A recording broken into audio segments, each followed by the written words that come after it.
আসসালামু আলাইকুম এভরিওয়ান। আপনারা কিন্তু রিসেন্টলি রিলস, টিকটক, তারপর শর্টস প্ল্যাটফর্মে কিন্তু এই ধরনের ভিডিওগুলো দেখতে পাচ্ছেন। অনেক ইন্টারেস্টিং ভিডিওগুলোর সাথে অনেকেই হচ্ছে নিজের ভিডিও অ্যাড করে সেটাকে হচ্ছে এডিট করে তারা আপলোড করছে তাদের ফেসবুক পেজে এবং ভালো একটা ভিউ পাচ্ছে। এখন আপনিও চাচ্ছেন যে আসলে এই ধরনের ভিডিও তৈরি করে আপলোড করে আপনিও আপনার পেজের ভ্যালুটাকে বাড়াতে বা সবার সামনে আপনার পেজটাকে অনেক বড় করতে, ঠিক আছে? সো এটা কীভাবে করবেন আপনাদেরকে সেই প্রসেসটা আপনাদেরকে দেখিয়ে দিচ্ছি। ফার্স্ট অফ অল আপনি যে কাজটা করবেন, আপনি যে ভিডিওটার উপর আসলে আপনার পেজটাকে অ্যাড করতে যাচ্ছেন সেই ভিডিওটাকে কালেক্ট করবেন।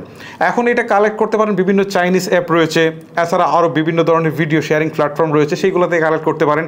আপনি টিকটক থেকেও কালেক্ট করতে পারেন, বাট এইগুলোতে আসলে কপিরাইট আসার পসিবিলিটি অনেক বেশি থাকবে।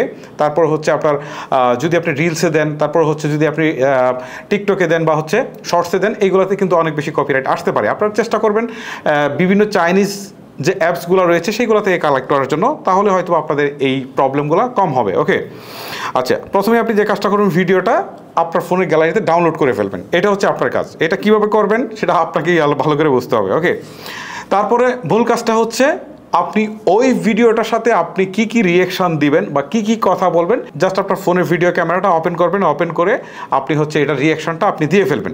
এখন আপনার পিছনে ব্যাকগ্রাউন্ডে যাই থাকে সেটা কোনো সমস্যা নেই, ব্যাকগ্রাউন্ড কিন্তু রিমুভ করা যাবে। জাস্ট আপনাকে যে কাজটা করতে হবে প্রপার লাইট কন্ডিশনে, অন্ধকার কোনো লাইট কন্ডিশনে এই কাজটুকু করবেন না, প্রপার লাইট কন্ডিশনে। এটা আপনি বাইরেও করতে পারেন, রুমের ভিতরেও করতে পারেন। রুমের ভিতরে করলে পর্যাপ্ত আলো দিয়ে নিতে হবে, ঠিক আছে? আর যদি আপনি বাইরে করেন তাহলে দেখবেন যে লাইট ব্যালেন্সটা ঠিক আছে কিনা, আপনার ফেজের এই পাশেও লাইট ঠিকঠাক মতো পড়ছে কিনা, ওই পাশেও ঠিকঠাক মতো পড়ছে কিনা, এগুলো দেখে তারপর কাজ করবেন। তারপর আপনাকে মূল কাজটা হচ্ছে এডিটিংয়ের জন্য আপনি প্লে স্টোরে যাবেন এবং ক্যাপকাট ভিডিও এডিট নামক যে অ্যাপসটুকু রয়েছে এটাকে আপনার ফোনে ইনস্টল করার পর আপনি ওপেন করবেন। ওপেন করার পর এই নিউ প্রজেক্ট নামে যে অপশনটা রয়েছে, জাস্ট আপনি এইখানে একটা ক্লিক করবেন। এখানে ক্লিক করার পর আপনি প্রথমে যে কাজটা করবেন, আপনি যে ভিডিওটা চাইনিজ অ্যাপ থেকে ডাউনলোড করেছেন অথবা যে ভিডিওটার উপর রিয়াকশান দিতে চাচ্ছেন সেইটা জাস্ট হচ্ছে আপনি ক্যাপকাটে নিয়ে আসবেন। জাস্ট এই যে দেখেন ক্যাপকাটের টাইমলাইনে আমি এটাকে নিয়ে আসলাম। কারণ এটা হচ্ছে আমার ভিডিওটা প্লে দিয়ে দেখাই। একটা ট্রেন যাবে এবং মাইক্রোবাসটাকে একদম দুমড়ে মুচড়ে দিয়ে যাবে, দেখতে পাচ্ছেন? দুমড়ে মুচড়ে দিয়ে গেল। এইটাই হচ্ছে মূলত ভিডিও। এটার উপর আমি একটা রিয়াকশান দিয়ে বলবো যে আহারে কী হইলো, পুরো মাইক্রোবাসটাকে একদম যাত্রা করে দিল, ভিতরে যাত্রী থাকলে কী ছিল, বেঁচে আছে কিনা মারা গেছে, এই টাইপের একটা রিয়াকশন দিব।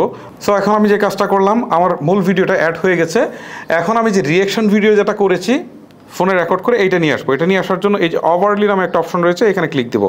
ওভারলিতে ক্লিক দেওয়ার পর অ্যাড ওভারলি নামে অপশন রয়েছে, এখানে ক্লিক দেবো।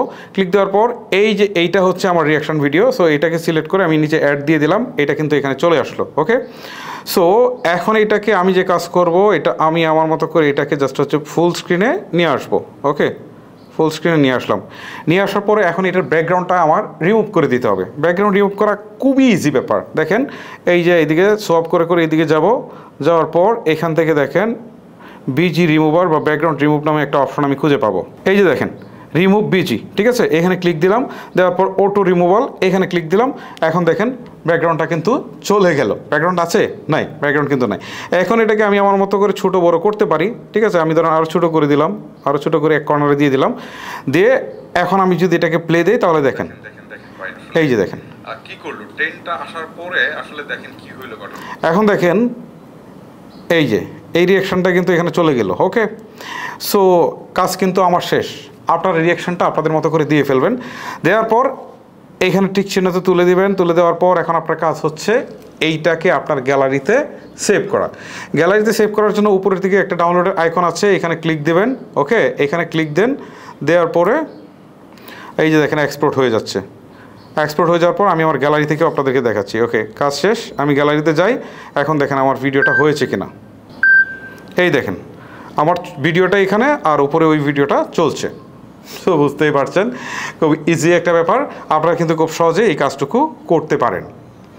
সো গাইস, এই ছিল মূলত আমার আজকের ভিডিও। যদি আপনার কাছে ভিডিওটি ভালো লেগে থাকে তাহলে অবশ্যই একটি লাইক করতে ভুলবেন না। আজকের মতো আমি হিমেল এখানে বিদায় নিচ্ছি। আল্লাহ হাফেজ।